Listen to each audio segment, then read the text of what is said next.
This is so cliche, so typical. We spend 9 episodes dealing with picture and 1 dealing with sound. And that is not really fair because sound is so important. Probably more than half of the emotional impact from a piece comes from the audio.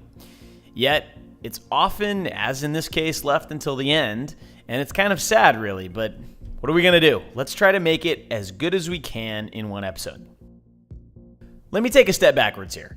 I didn't mention this before, but I've been searching for a good voiceover artist for the past few weeks. Somebody with a more mature, more serious voice than mine.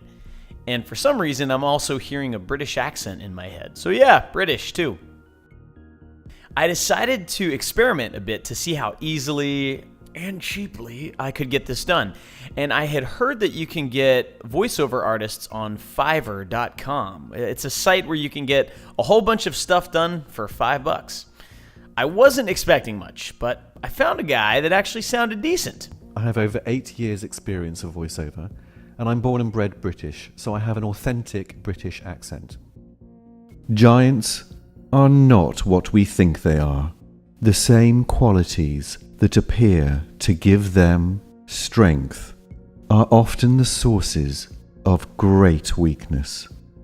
In the name of science, I also tried a couple of more budget-oriented sites like VoiceBunny and Voice Jungle, and after poring over demo reels, which is something you have to do on these sites to find the diamond in the rough, I booked a couple of VO artists and had them send me some reads. Giants are not what we think they are. Giants are not what we think they are.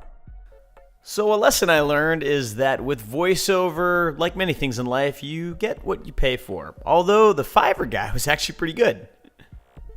So finally, I decided to check out a legit VO agency, and since I was hearing a really deep actorly voice in my head, I went to these guys, damngoodvoices.com, it's a great name, and almost every demo reel I heard gave me goosebumps.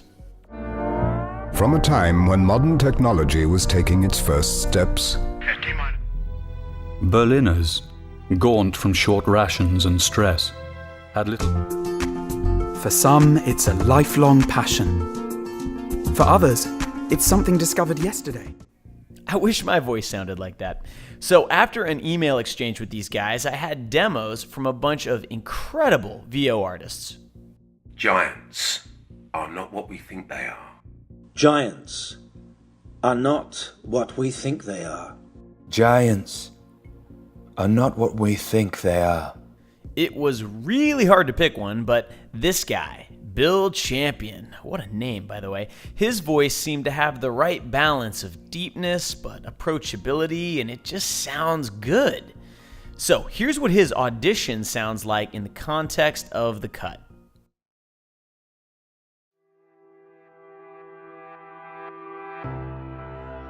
Giants are not what we think they are.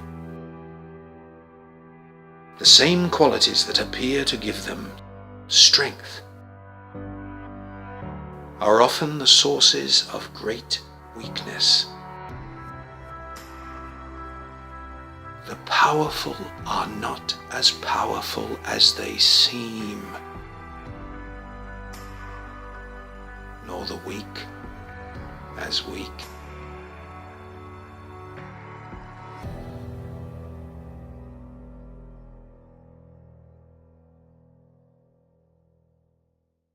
If you take away nothing else from this episode, I hope that you can start to appreciate the difference that a good voiceover talent makes. I mean, come on.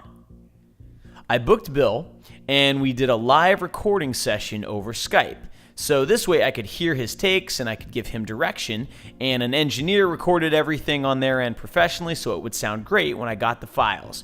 Here's a little piece of that session. For these first few takes, why not just read it naturally with the way it sounds good to your ear? Okay. And then we can try and get some that are a little slower. We can play with it from there. Yeah, perfect. Giants are not what we think they are. The same qualities that appear to give them strength are often the sources of great weakness. The powerful are not as powerful as they seem, nor the weak as weak. Great. It sounds, you have a great voice, man. It sounds awesome. I'd say, why don't we bring it even lower into that really soft-spoken graveliness in your, in the audition, it was really, it was a little bit slower and it was even deeper, I think. So why don't we try that? Giants are not what we think they are. The same qualities that appear to give them strength are often the sources of great weakness. The powerful are not as powerful as they seem, nor the weak as weak. I'm wondering if we can try something that it's a little bit, it's more up, right? And there's a little bit more movement to your voice, so you can really play with going up and down, and not being as not playing it as straight, especially at the end. Having almost like you're winking at the audience, like, nor the weak is weak. You can really kind of play with it a little bit more. Then just kind of see how that works. I think it could be interesting. Giants are not what we think they are. The same qualities that appear to give them strength are often the sources of great weakness. The powerful are not as powerful as they seem, nor the weak as weak. If you want to hear the entire half-hour session, download this episode's files, and it's in there. You can listen to the whole thing. Now, as you heard, I had Bill record the lines a few different ways because I wanted some options. After seeing the final picture, I've been thinking about changing up the music maybe and going with something a little less dark in tone. So here's the original music with the deeper, raspier VO read from Bill.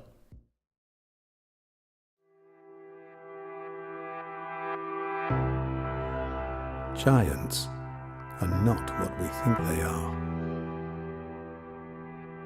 The same qualities that appear to give them strength are often the sources of great weakness. The powerful are not as powerful as they seem, nor the weak as weak.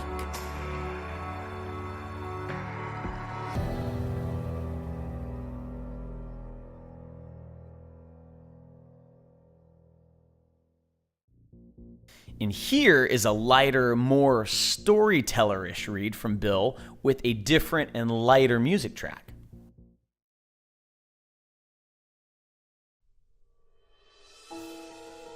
Giants are not what we think they are. The same qualities that appear to give them strength are often the sources of great weakness. The powerful are not as powerful as they seem, nor the weak as weak.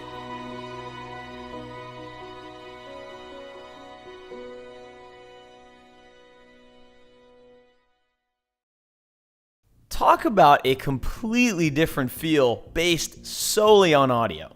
Now, I like this version a lot more. I think that it fits the color palette, it fits the visuals a lot better, and it's more fun.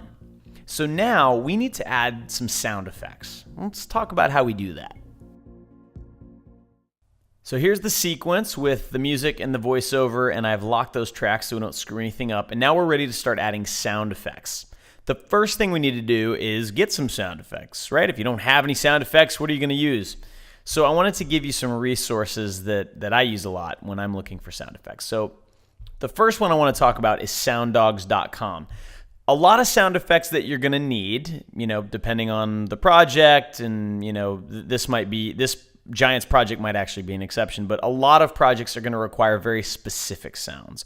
Rustling papers, footsteps, crunching on the snow, and stuff like that. And when you need really specific sound effects, this website is amazing because it's got hundreds of thousands of sound effects, and you can type in just about anything.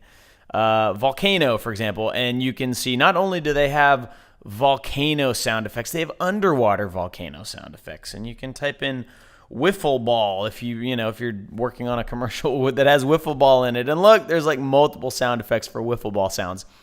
So you can use something like this to get really specific real world sounds. And as you can see here, this is all very inexpensive, okay? Another way to do it is to find, packs of sound effects. So lately I've been using the Premium Beat library because they're my buddies and they actually have a pretty good library. And since they've redone their website, it's actually really easy to search for stuff. So for example, I needed the sound of the desert, right? And so I typed in desert and look, wind drone desert. And it's this perfect kind of windy sound like you're in the desert. It's exactly what I needed. And it's $7, right? Really inexpensive. And there's also, some different variations of that. And then on top of that, you can also get some interesting little packs. So for example, one thing that might be really useful would be to get one of these packs that they sell that has a whole bunch of kind of trailer sound design elements that you might use that aren't necessarily real world sounds. All right. And I'm going to show you some of these in a minute. My favorite library of sound effects of all time for sound effects that are not real world things, but are more those sounds that you layer and you kind of create a mood with. For those types of sounds, this product here from Video Copilot, one of my personal heroes, Andrew Kramer, Motion Pulse, it's called. And it's a huge collection of all kinds of abstract, weird sounds. A lot of them are kind of science fiction sounding, but then there's also some really useful low frequency things. So here, let me hop into my Finder here and show you some of these. All right. So I have, over the years just kind of built up a library of stock elements. All right. So I have 3D models and sounds and images and video and stuff like that. This is a very smart thing to do. And so here's the Motion Pulse library. By the way, this is another Video Copilot. It's an older sound effects library that they still sell called Designer Sound Effects. Motion Pulse, if you're only going to buy one, that's the one I would buy. And so let's take a look at it. So you've got a lot of different categories and you've got things like bass drops. So let's listen to one of these. This one's called Time Freeze. So it's just this low frequency sound, right? Right? There's nothing in real life that sounds like that. But you can use these things. Obviously, if you watch movie trailers, you've heard stuff like this, right?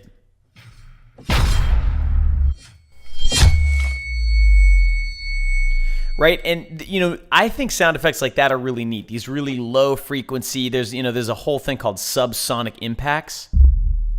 And these are things that a lot of times when you're watching a trailer or you're watching a show, you don't even hear it.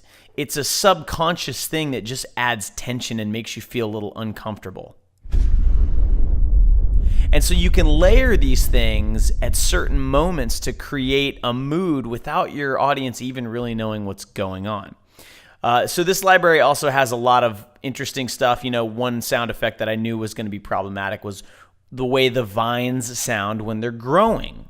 Because what the heck does that sound like? And so there's an organic category of sound effects in this library. Meat slices. Oh, man. It's just gruesome. But there's a section called life forms, and there's these sound effects. Now listen to them all by themselves first. This will be really interesting.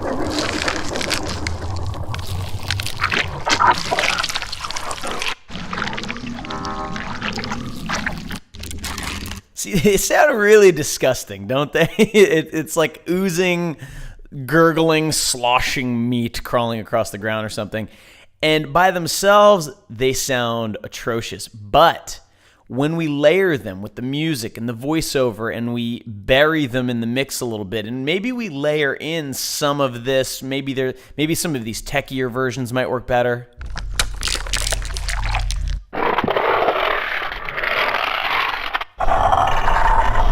Right, like those are a little bit less gross sounding, and when you put them very low in the mix, you turn the volume way down, you won't hear all that sloshing and gurgling and stuff that makes you queasy, but you're gonna hear the general characteristic of that sound that does kind of sound, in my brain at least, the way vines would sound if they were growing.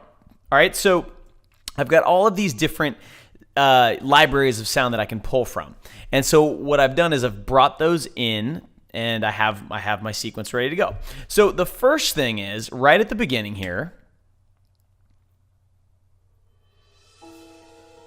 Giants. All right, so this song, because of the way that it was edited, and it's just a totally different song, there's a gap at the beginning, and there's a gap at the end when the song ends. And I thought it would be cool to kind of have a little bit of an intro and outro where there's really not a lot of sound. But maybe the sound we do hear is that kind of wind sound like you would hear in the desert. So this is that sound effect that I found on the Premium Beat sound effects library. It's called Wind Drone Desert. And I am just going to drag this right onto my sequence just like this. All right, let's take a look at this. And I'm going to trim it so it's the right length. And I'm going to fade it out at the end. And then I'm going to come into my audio track mixer. And we're going to talk more about mixing a little bit later in this episode. But, for now, what I'm going to do is just get very basic levels. All right. And so this is on audio track 3. And if I hit play,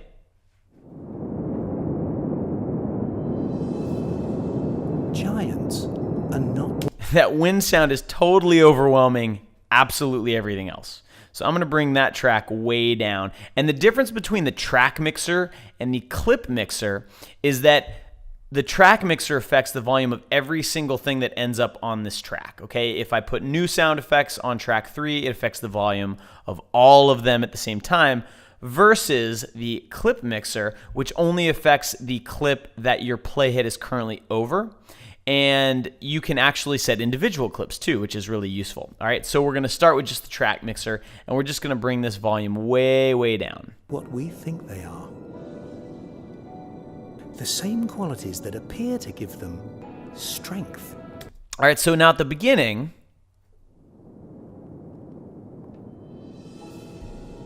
Giants. All right, that sounds pretty good, right?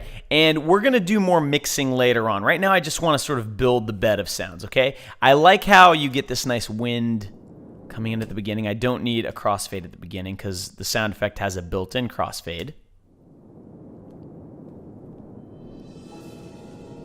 Great, and then at the end,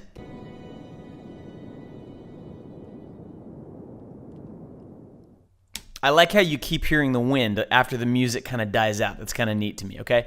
I'm going to turn this down probably a little bit more. I'm actually going to just come down here and just type in, if I can make my mouse do it, which I might not be able to because I have to shrink. Here we go. I shrink my screen when I do these screencasts. So let's try -21. So it's really pretty quiet.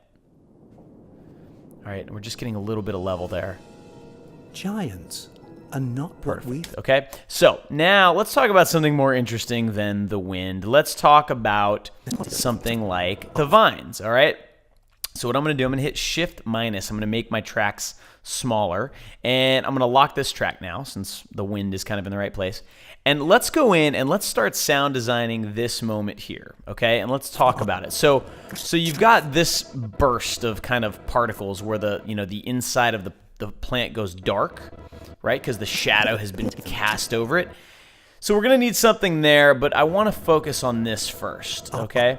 So I want, first of all, a little bit of a build-up into this moment before the vines come out. This is a really common trick with sound design is you have a sound that plays before the action you're looking at visually actually happens.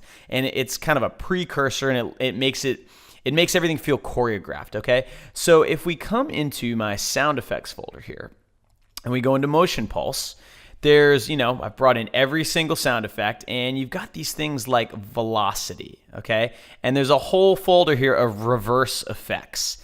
Now, the reason I know this is because I've used this library a lot. In any library you buy, you're going to need to get familiar with it. It takes some time. There's no getting around that, but it's really worth it in the end. So let's listen to some of these reverse effects. All right, that's a little creepy. That's kind of interesting.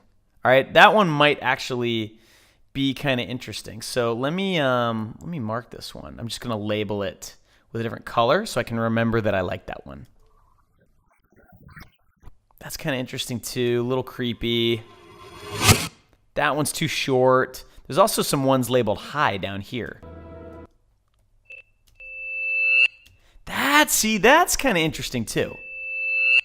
It's a little short. Let's see if there's a longer one. I like that. That's pretty interesting. Okay, so what I'm going to do is I'm going to set my out point right at the end here, and I'm going to figure out right where we start to see the vines, right about there. And I'm going to place this sound effect so that it ends right at that moment, okay? And then I can pull this handle out so we do get that little ending. Okay, now I need to slip the timing just a little bit. All right, now that is way, way, way, way too loud. Okay, it just all kinds of too loud. So what I'm going to do is start adjusting the individual clip volumes. And the way that I like to do this in Premiere is really simple. You just select the clip, you hit G, and then you can just type in an amount. Okay, so right now the gain is 0 decibels. It's sort of like the default baseline gain. I'm going to say minus 18. Okay, so it's a lot more subtle. It may need to be even more subtle, but I'm going to worry about that in the mixing phase. So then the next thing I want to do, let me see what happens if I layer this on there too. All right, so that sound ends about there. So I'm going to do the same thing. I'm going to put this. I need to go to the frame where those things kind of start to come out of the ground. Put that here. Pull this out and set the gain to minus 18. And now with these layered together, there's a little bit more going on, a little bit more of a character to it, okay? Now, when these things burst through the ground, you've got all this high-frequency sound happening right now, and I want to pay that off with a low-frequency sound when the vines kind of break through the ground. So for that, I'm going to go into the impact group, and let's see what we have here. So we've got bass drops, crashes, debris. We want some kind of a hit, but I don't want to really hear too much noise and junk in it, right? I want more of like a clean sound. So I'm going to check out this sonic pulse and see what we have here. Here's sonic pulse hit. It's kind of like Inception or something. All right, so these are a little too high pitched. Let me try the subsonic impacts and see what that does. That's better. Still a little too much going on. That might be interesting. So let me label this one something different.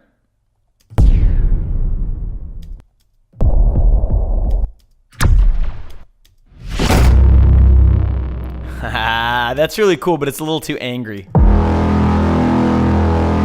That's like the War of the Worlds spaceship.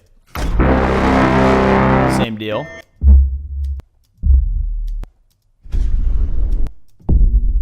Now these are really cool, but I don't want to use these here. I want to use these in a different place. So let's take the one that we liked, and let's put the endpoint right at the beginning and line this up and pop it in. All right, and we're probably going to have to bring the gain down a little bit, so I'm going to bring it down -12. Strength are often the sources. Okay, so what we've just done by layering these 3 sound effects, and they're too loud right now, they're too up front in the mix, but we've given this moment a little bit more drama because we're foreshadowing something is going to happen, and then it happens. And you get this pulse, this deep, bassy kind of sound, which, you know, lower sounds, just the way humans are wired, they sound like bigger things to us, right? If you hear a big bassy sound out in the real world, you assume that whatever's making that sound is really big.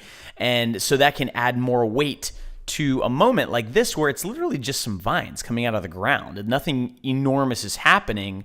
But in terms of the story, this is a big moment here. So let's keep going. So let's start working on what we can do for the actual sound of the vines growing, right? So there's this organic section here, which I played, you know, a little bit of that for you earlier, and we've got the life form. So let's listen to some of these. That one's way too gross. Too gross.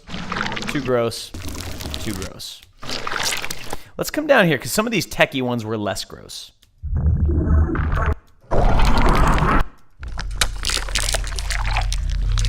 This this one's got some grossness to it, but it's not as bad. So let's mark that one.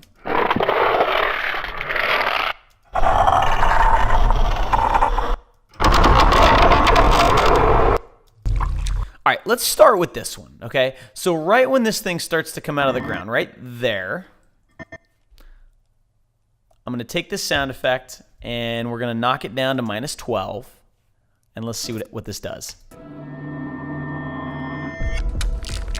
It's way too loud. Let's go another -12. So you see I did -12 the first time, and now when I do it again, the gain gets set to -24. So it's really bringing the levels down. Are often the sources of... All right, now, even buried like that, that sound effect is way too gross, so I'm going to try and find a better one.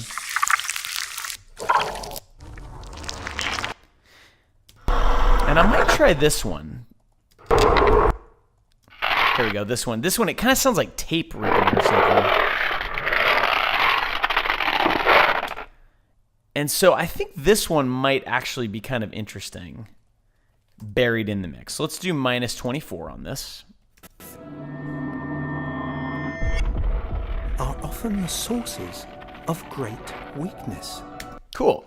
All right, so I'm going to have to play with the mix quite a bit so that this doesn't sound like, too... I don't want it to be so noticeable, I guess is what I'm getting at. I want the audience to subconsciously hear it and just kind of be an audio cue that the vines are growing, but I don't want it to be something that you're paying too much attention to. And I think I'm probably going to end up layering a little bit more on there too, because this sound has a lot of high frequency to it. I want something also with a little bit of low frequency. Are often the sources of... Now, let's talk about something really important here, and that is when you're adding sound effects, you want to be conscious of the point of view that you want your audience to have. So what I mean by that is here we are right up next to this. We are literally like, a few feet from this plant. In the next shot, we're way up in the sky. At that moment, these sounds, if we're pretending that the audience has now moved up here with us, then these sounds cannot be that loud anymore. So what I'm going to do is I'm going to Command K. I'm going to cut these sounds right there.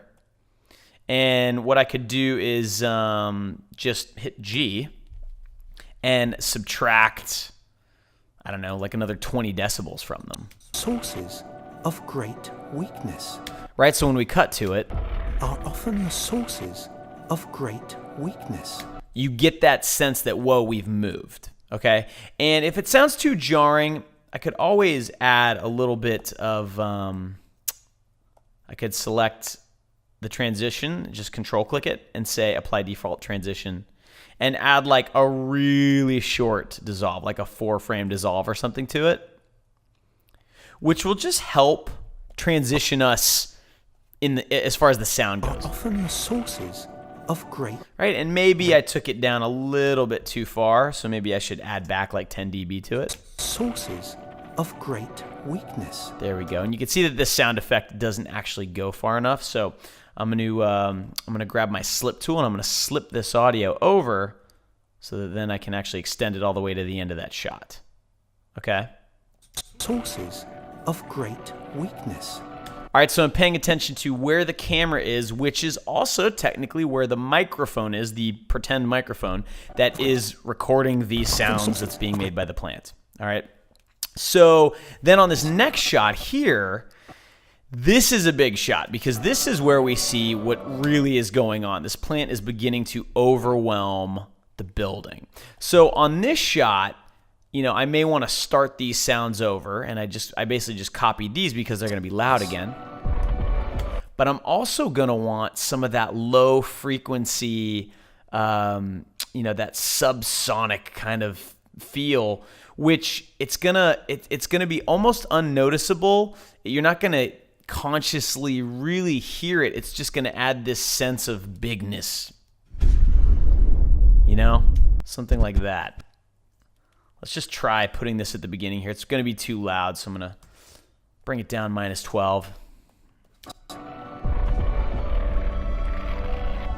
All right, so you can see that you go from close up, are often the sources wide, of great weakness.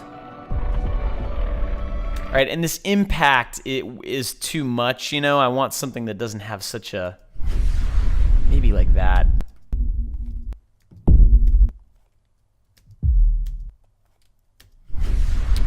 I think this is the winner because it doesn't have a hit on it. I don't want it to sound like someone's hitting a drum, right? I just want a little bit of a deep noise to happen around the same time. Weakness. Okay. So, and I think that also the sound that I'm hearing that I'm not liking, it might actually be this sound here. Right? If you remember, we layered a couple of sounds to get this. Right, so that's one sound. So let me get rid of that and see what happens. Make this one a little bit louder now. Yes. All right. And what also might be cool at this moment is to really amp up the drama. Would be to layer in not just this low frequency sound, but also a really high frequency sound. So you've got some of those in this toolkit too. So if we go into signal, sorry, not signal. I think it's velocity maybe. Let's see here. So you've got gleams, right? You've got these really high frequency kind of things like this. And what's cool is when you layer those in with the low frequency sounds, you get a lot of drama. It kind of adds this extra layer of contrast.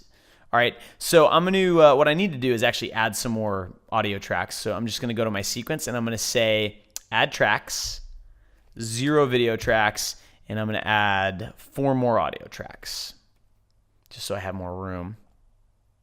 Okay, and then this gleam can start here, and we can bring the gain way down. All right, and it's just that mystical kind of tone. All of a sudden, this shot has a lot more meaning to it because you've got this otherworldly kind of sound thing going on. All right, so these are the kind of things that I think about when I'm sound designing, okay? And this is just one moment here. I also may, on this shot, need to layer on like another sound effect because there's a lot of leaves kind of flapping open really quickly right in your face, and I want to hear those. I kind of want to feel them flying past us. All right, and so I'm going to work on that. I'm going to work on, what this thing is going to sound like as well. And other than that, once we get to the top, the big payoff is going to be this wall of sound, the vines and the high frequency and the low frequency, and then right at the end, almost goes to silence, right? The music finishes, and all we hear is that wind. All right, so what I'm trying to do is, we've built kind of a story arc visually. I'm trying to do the same thing with audio. We start with just wind. It's quiet, okay? The intensity builds, really starting to build here. It builds to a crescendo as we go up the building, and then it dies out there, and we come back down, okay? That is what I'm going to do with the sound effects. So yeah, I'm going to do that right now. I built up the sound design for the rest of the piece the same way, paying attention to camera distance to vary the volume and intensity of the sound. I wanted a big sort of quiet to fall over the scene at the end, maybe with some light wind sounds, and after it's all done, let's check out where we ended up.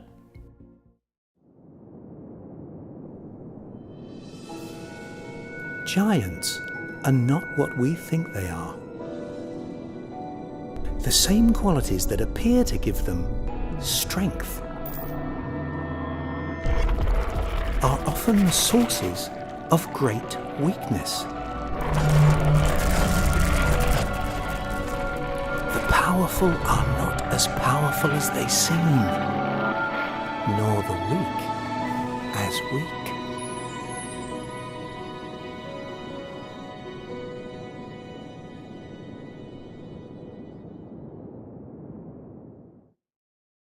So now that all the sound is in, I need to mix the piece. And I like to do that in Premiere. It's got some really great audio features, and it's a really easy way to work for someone like me who is not an audio professional. Let me reiterate that. I am not an audio professional. So let's take a quick look at the non-audio person sort of hacky way of mixing that actually sounds pretty good. When you're mixing something, you're adjusting the relative levels of everything, the voiceover, the music, the sound effects, so that you can hear what you're supposed to hear at the right time. But you're also applying some processing to those things, some EQ, maybe some compression, and if you want, you can apply effects and all kinds of stuff. And in order to do that in the most efficient way, you need to understand just a little bit of how audio works. So I'm going to show you by drawing a little diagram in Photoshop, and what I'm hoping you'll see is that audio works a lot like compositing in a strange way. So for example, what we have is we have a music track, okay? And then we've got a voiceover track, and then we've got a bunch of effects, right? And we've got, several tracks of effects. So let's just say effects 1, effects 2, effects 3, and so on. And all of these tracks get mixed together, right? They sort of get piped into the main mix. So what happens is if I apply an EQ effect to my music track, okay, like this, it doesn't affect the VO track. And so if I want to add EQ to the VO, I can add, maybe some EQ and then maybe some compression. Please pardon my terrible handwriting. And you basically apply effects to each track individually, and then they are mixed together in the main track. So the relative volume of these things is also controlled on a track basis. So the music volume might be, minus 12 dB, and the voiceover might be 0 dB, and then each of these effects, remember, we really mix them low, so they might be, something like this, and it gets really confusing, especially if there's different volumes on different effects tracks. And so it would be handy if there was a way to group things together that are alike. You probably want to treat the sound effect tracks mostly the same, and then apply the result of that to your main mix. And then on top of that, you may want to take your main mix and apply some last minute EQ and compression to it, which sometimes is referred to as mastering. All right, so let me show you just basically how this works. So we have our individual tracks, right? So you've got your music, voiceover, all your effects tracks, and eventually they need to end up in the main mix. By default, they all go directly into your main mix. What we can do is we can create tracks, special tracks in Premiere called submixes, all right? So if we create a submix track, all right, so this would be our submix for effects. And instead of piping these tracks into the main mix, you pipe them into the submix. So they all go into a submix like this, and then into the main mix. So now your chain looks like this. And the reason this is really great is because now you can affect the volume of the sound effects as a whole really easily. Keep in mind, I think we have something like 6 or 8 effects tracks. So, you've got many more tracks going in here. And then you can EQ and compress them however you want as a group, send them into the main mix, and you basically are taking all of those sound effects, pre-mixing them. That's basically what a submix does, and it makes everything a lot simpler. So let me show you how to set that up inside of Premiere. So here is our track mixer, and you can see we've got all these tracks here, and we haven't labeled them at all. So let's start just by making our lives a little bit easier and labeling some of these. We don't need to label them all. But this first track here, I'm going to hit the S button to solo it. Track 1, A1, that's our music. So I'm going to come here and just select the track name and type in music.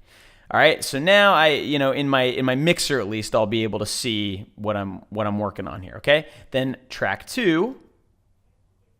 The same qualities that appear to give them strength. That's our voiceover. All right, so I'm just going to name this VO. The rest of these are all effects. Okay, so I don't really need to label them. I mean, I could take the time and go through effects 1, effects 2, effects 3. It's not really that important.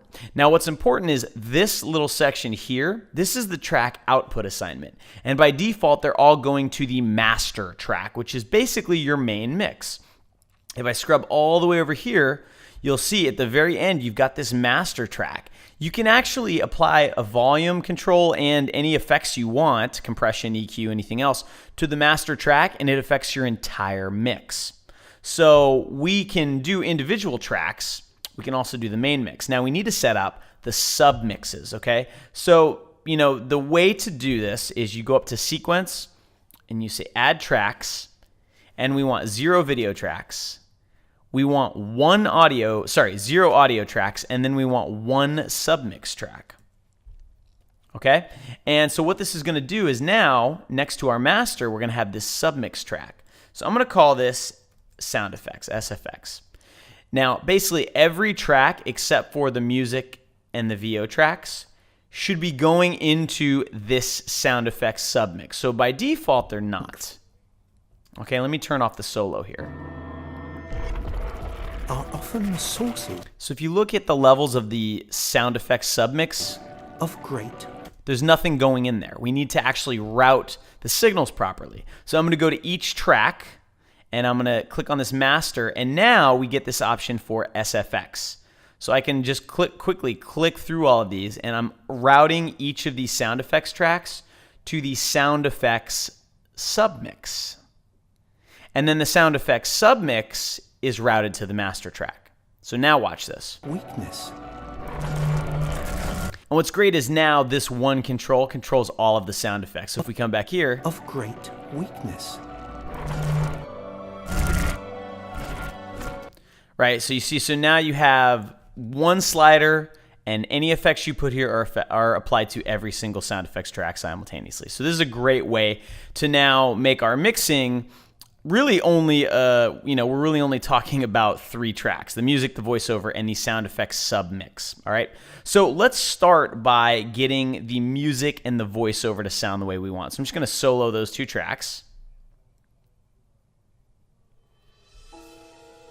Giants.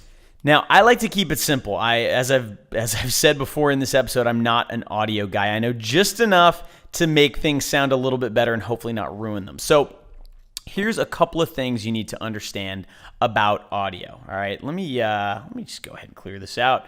So when you have any sound, there are low frequencies at one end, high frequencies at the other, and depending on that sound, you're going to have more volume in the low end, less volume in the high end, or vice versa. So for example, the human voice doesn't, most voices, like mine for example, doesn't have a ton of low end, but then as we get into the mid-range, there's more, right? And then depending on how high your voice is, it may, you may have little peaks here and there, but basically you have this mid-range sound and then it goes down. Right? At the very high end, there is no volume because your voice isn't that high. All right. Then on the other hand, you've got music. Now, music is going to have instruments that have a lot of bass to them. So you might have much more volume in the bass. And then, let's say you're talking about like a piano or a guitar, something like that. Well, those have mid-range frequencies like this, and they have some high end, and then they come back down. Now, we want the voice to show up, okay? And remember that this first curve is the frequencies of my voice. And this is the frequencies of music. This is very non-scientific, by the way. This is not drawn to scale. But the idea is if both of these sounds have overlapping frequencies, it's going to start to sound muddled. All right? And so for example, you can have music and voiceover that sound great all by themselves. You put them together, all of a sudden the voice gets harder to hear, harder to understand. So the solution is you can use EQing. You're basically adjusting the volume of certain frequencies of a sound, and you can pull down certain sounds and pull up other sounds.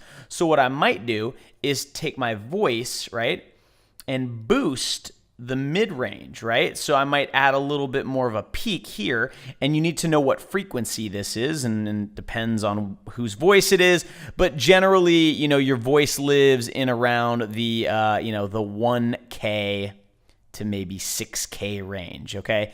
This is all stuff you can Google, by the way. This is how I learned it. And then the music, right? What you can do with the music is actually decrease the volume of the frequency there. So I'm bringing the voice up, I'm bringing the music down about 1K, 6K, okay? And so what I'm doing is I'm creating a little more separation between the voice and the music, and that's how you can hear the voice better. And it doesn't really sound noticeable. Like, it's not like someone's going to notice that those frequencies are now dipped in the music. It just makes the voice sound clear. That's all it does, okay? So that's the first thing we're going to do. This is EQing. And then on top of that, there's a step called compressing.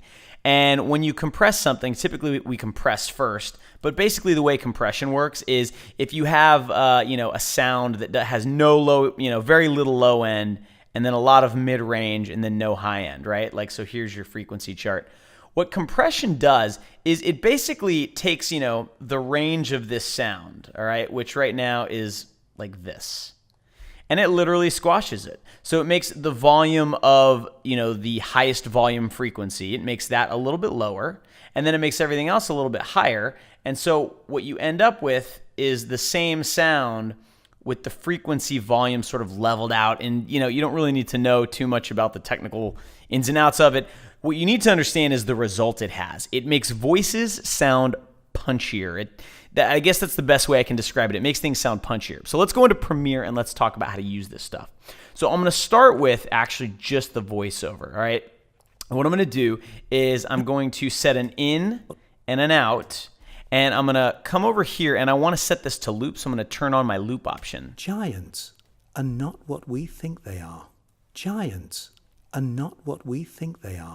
All right, so this was recorded very well, so it doesn't need a lot. So the first thing I'm going to do is I'm going to come into my effects. I'm just going to click this little arrow up here on my VO track, and I'm going to go to amplitude and compression, and I'm just going to use a single band compressor. Okay, and then I'm going to double click. Did I say compressor? It's compressor. So there's all these presets, and you can try them. So we could just try, like a voiceover compression. Let's see what that does. Are not what we think they are. Giants are not what we think they are. Giants are not so that's what off. we think they are. That's on. Giants are not what we think they are. So it just punches it up a little bit. And you can, we could play with some different presets and see what happens here. What's voice thickener? Giants are not what we think they are. Right? That sounds much thicker, and the reason that that's happening is there's a lower threshold. If you look at these threshold settings, this is basically... This is setting the volume that is the lowest possible volume that is going to actually turn on compression. And if you lower that, you're going to get more compression across the entire range of the sound. Now, I don't want to mess with this too much. This actually sounds pretty good. I just want a little bit of compression on it. Then I want to come here and I want to go to Filter, EQ, and I just want to put EQ on there. Double click it. And there's also presets for this. I'm a big fan of presets, right? I'm not an expert. The people who made the presets are experts.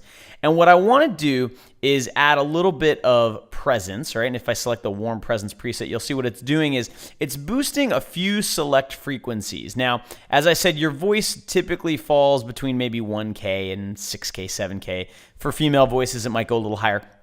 And for male voices, it's lower. And, there's also, this really low frequency here being affected, which I don't want. And so all this is going to do is boost certain frequencies of the voice. Giants are not what we think they are. Right? So now a frequency I always hit is 1,000. And let me really crank this and you'll see what it does. Giants are not what we think they are. The 1,000 range of your voice, it's sort of towards the lower end, and it's what gives you that body to your voice. And if you go too far with it... Giants are not what we think they are. It kind of sounds like you're talking into a shoebox or something. So we don't need very much there. I usually add maybe like between 3 and 5 decibels. Giants are not what we think they are. All right, now the higher frequencies, and I usually start about 5,700, and if I crank that... Giants are not what we think they are. That adds clarity to the voice, okay? Now, another thing you'll notice is as I crank this setting here, I can also just kind of interactively grab it here and move it around. What's happening is it's creating this giant mountain here. There's this Q setting, and if I turn the Q setting up, it makes that adjustment affect more of the range of that frequency, and if I turn that Q setting down... then it creates a really thin peak here, okay? And so I'm going to set this to maybe 0.5 so that it doesn't affect these frequencies too much. Giants are not what we think they are. Giants are not what we think they are. Giants are not what we think they are. All right, so this is without. Giants are not what we think they are. Here's with. Giants are not what we think they are. All right, it's very subtle. Giants are not what we think they are. Giants are not what we think they are. Just adds a little bit of clarity to it, and that's all I wanted, okay? All right, so now let's turn the music on. Giants are not what we think they are. Giants. Let's go towards the end when the music gets a little bigger. The powerful are not as powerful as they seem. All right, so the first thing I want to do is turn the level of the music up a little bit, because it's just, this music is pretty powerful towards the end, and I want to feel that. So let me start by just putting the music down to 0 and finding a decent bass level for it. Are often the sources of great weakness. The powerful are not as powerful as they seem, nor the weak as weak. All right, so this is close. Now, when you have music and voiceover, and especially when you then add sound effects, it's almost impossible to just set the level of the music and forget it. You need to manually adjust the volume, especially, think about this at the beginning here. Giants. The song's very quiet, but then in the middle, are not as powerful as they seem. It's much louder. And so we need to increase the volume at the beginning, decrease it in the middle. And then on top of that, we need to increase the volume a little bit in between these gaps in the voiceover, especially right here. Weakness. Right? Because a volume increase when the music changes there, that can really add to the impact too. All right, so let's start out by just trying to ride the levels of the music and getting a decent basic level. And the way that I'm going to do this is I'm going to go to this setting here, the automation mode. It's set to read by default, which means that if you adjust this, then it just basically sticks there, and there you go. If you set this to write, and I hit play, I can literally click and interactively drag this, and it's going to record keyframes as we go. And I'm going to do my best and try and actually mix this thing in real time. Let's see how this goes.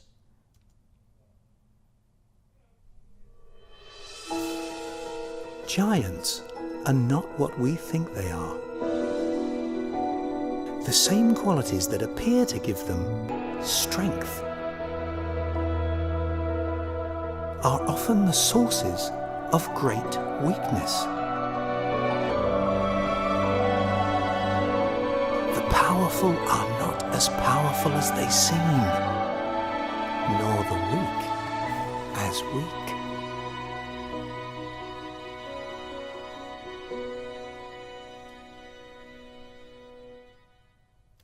So that was not bad, except here towards the end, I think I need to bring the music even lower because it got a little bit hard to hear the voiceover.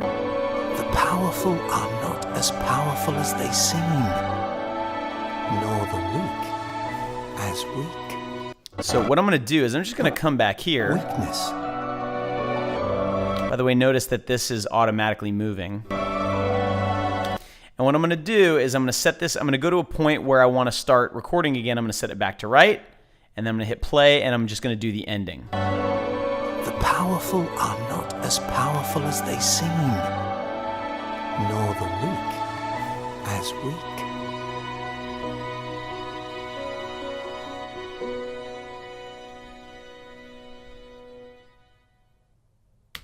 There we go. All right, so now we've got a basic music level set for the entire thing. And so now what I want to do is do a little bit of EQ to that music. All right, so the first thing I'm going to do is add another single band compressor to it, the same way we did with the voiceover. And I just want to basically beef up the music a little bit. So let's see if there's any, good-looking presets. More punch. Metal Face appeals to me, but I'm going to try more punch, just to give that music a little bit, literally, more punch. And let's unsolo the voiceover here.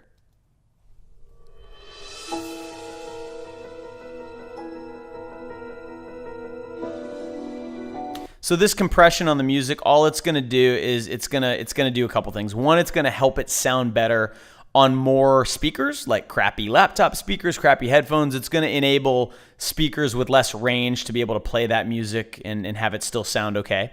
And it's also just going to help the music be, I don't know, it's really hard to explain, but it sort of makes it a little bit more apparent in the mix, even at a lower volume.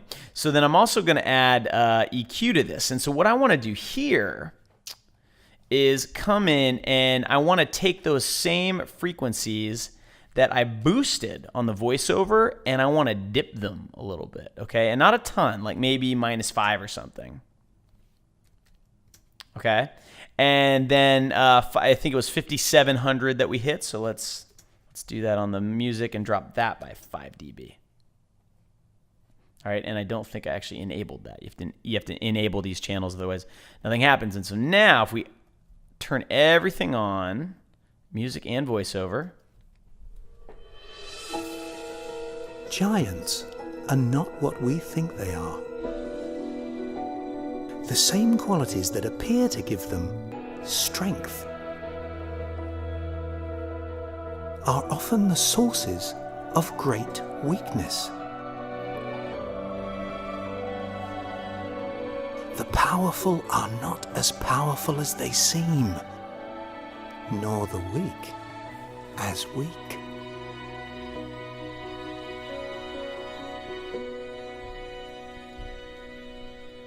Now, what I noticed that time was the volume of the music sounded like it was getting a lot quieter during this section than I wanted it to.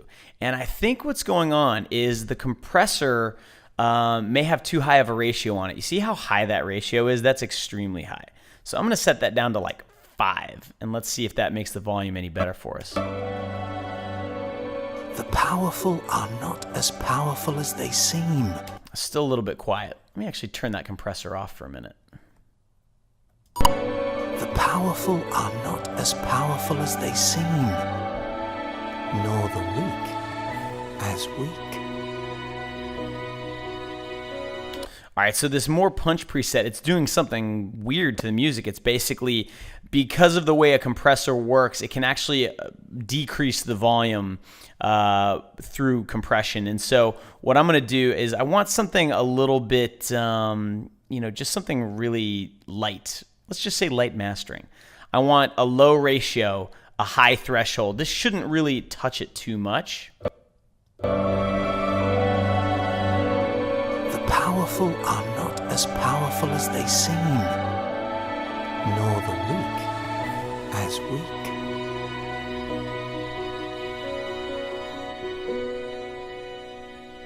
Great, that's much better. Okay, now I may have to tweak the levels once again after we get the sound effects in there, but so far our mix is working pretty well for me. So the next thing I'm going to do is unsolo everything else. So now we've got our sound effects. Okay, so let's start by, let's actually do the sound effects a slightly different way. So what we did with the voiceover and the music was we did a compression and then an EQ. Now, you can also do this a different way. There's a very cool effect if you go into the effects here and you say special mastering. And the mastering effect is kind of this one-stop shop for compression and EQ plus some other effects that are typically done in the mastering process. And remember, mastering is sort of the finishing touches on your main mix. But you can also use this effect on submixes or even on individual tracks. And let me show you kind of what it does. So if I turn this off and I play this section right here.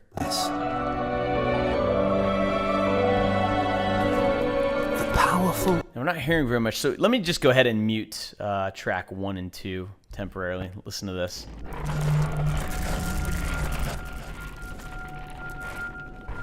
Okay, and then with this effect on,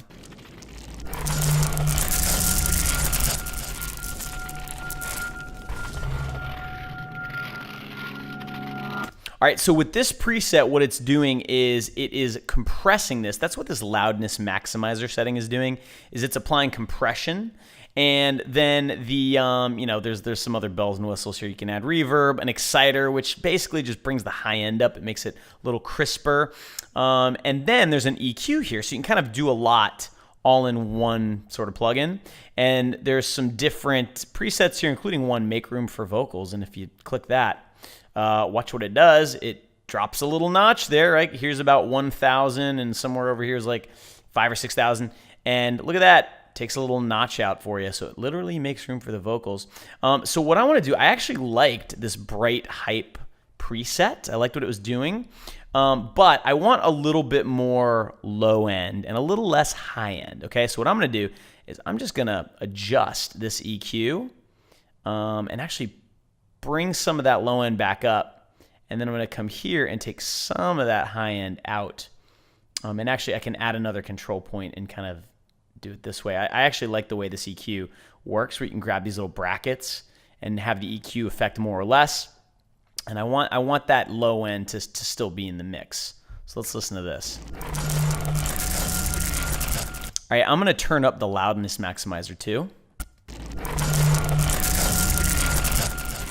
And by doing all of this, look at the levels that we're getting here. If I turn this effect off, all right, it's hanging out around -12, but when I turn it on, it goes way up, right? So you may have to adjust the gain down a little bit. Cool. So now in this one effect, we've kind of brought out a little bit more of the high end of the sound effects, and we've brought up the low end, and it just sounds a little bit fuller and there's more impact to it, all right? So let's listen in context with everything, and I'm going to kind of adjust this output gain on the fly and try to find like a good bass level for it. Giants are not what we think they are. The same qualities that appear to give them strength are often sources of great weakness. The powerful are not as powerful as they seem, nor the weak as weak.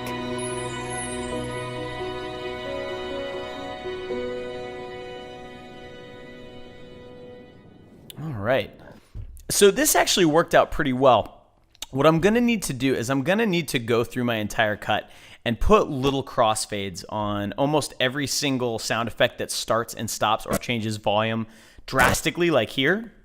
Remember when I was showing you how I approach sound design, sometimes even when you're cutting from a loud sound effect to a quieter version, because we're changing camera views, it's nice to have that little dissolve in there. It just helps kind of massage the edit. I need to do that across the board. And then I also probably need to do a pass in write mode with this submix track so I can also ride the levels of the sound effects, okay? So I need to do that. And then the one last thing I want to show you before I actually go through the process, do all this, is I want to actually apply mastering to the final piece, okay? So because I'm going to do that, let me come back in here to my sound effects. Let me mute voiceover and music for a minute. And one thing I'm probably going to need to do is bring the loudness maximizer down and the exciter down, okay? So I'm going to bring the exciter way down, and I want to show you what this does. So that's with the exciter down. That's with it up. It just really hits the high end and brings the high end up. And if we're going to have mastering effects on the actual main mix, I want a little less happening on this track. So I'm going to bring the loudness maximizer back down to 20 and maybe boost the gain a little bit. Okay, so now we'll turn everything back on. And now I'm going to apply that exact same mastering effect to my master track. So we've got effects happening before and then another set of effects happening after all of the mixing, all right? So with this mastering effect, you can come in here, and I usually start with something like Bright Hype, which is a really kind of heavy affected mastering setting, or Subtle Clarity is another nice one, all right? And all it does is it adds a little bit of compression, it boosts the high end, it uses this exciter to add a little bit of that crispness to the top, the really high frequencies, and the loudness maximizer just sort of adjusts your levels overall and helps you level things out. And so now, without doing all of the little, tweaking and editing that needs to happen, this is what our mix sounds like right now.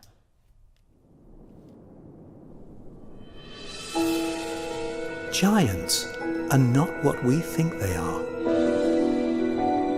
The same qualities that appear to give them strength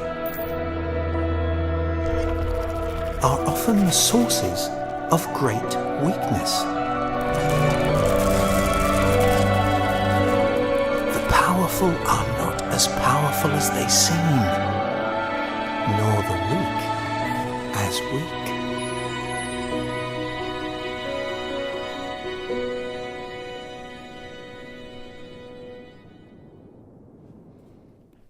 All right, so there's a lot of little things that could be improved. There's sometimes some of the sound effects, individual sound effects, are sticking out too far in the mix, so I want to bring those individual things down.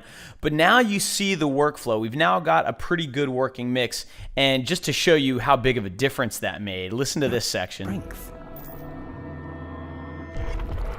are often the sources of great weakness. And now where we're at. Are often the sources of great weakness. The powerful are not as powerful as they seem, nor the weak.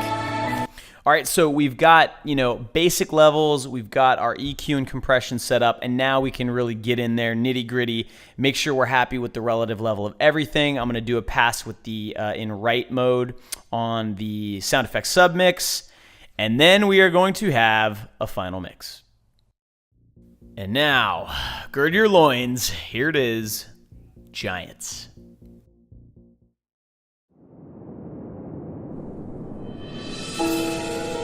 Giants are not what we think they are. The same qualities that appear to give them strength are often the sources of great weakness. The powerful are not as powerful as they seem, nor the weak as weak.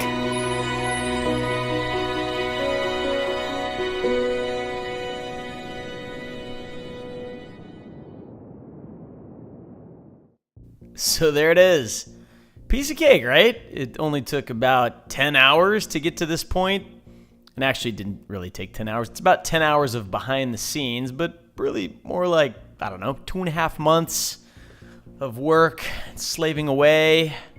But I really hope that if you've actually watched all 10 episodes of Making Giants, you've at least gotten an appreciation for how much work goes into something like this. Even a relatively simple piece like Giants takes a lot of work, a lot of thinking, a lot of trial and error.